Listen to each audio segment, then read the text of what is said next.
75 வருஷம் பவள விழா. கடமை, கண்ணியம், கட்டுப்பாடு, தமிழினம், மக்களினம், சமுதாயம், தமிழ் மொழி. ஒன்றுமே வழங்காது சொன்னதுக்கே. எத்தனை டாபிக் சொன்னாங்களோ அது அவங்களுக்கே வழங்காது.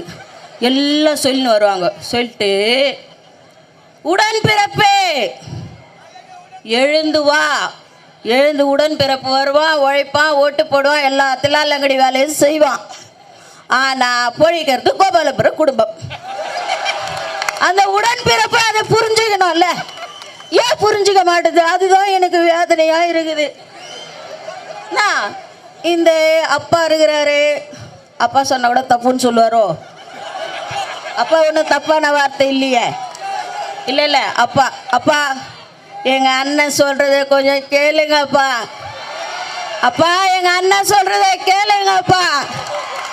நீங்கள் கரெக்டாக இருந்தீங்கன்னா எங்கள் அண்ணன் ஏன்பா வர போகிறாரு? நீங்கள் எதுவும் செய்யா தொட்டு தானப்பா எங்கள் அண்ணன் வந்து இதை ஏன் செய்யலைன்னு தான் கேட்குறாரு. உங்களை தப்பாக ஒன்றும் கேட்கல, ஏன் செய்யலை, ஏன் செய்யுங்க. நீங்கள் உங்கள் வேலையை செஞ்சால் நாங்கள் எங்கள் வேலையை பார்த்துன்னு போயின்னே இருப்போம். செய்யா தொட்டு கேட்குறாரு. அதை ஏன் நீங்கள் தப்பாகவே புரிஞ்சுக்கிறீங்க?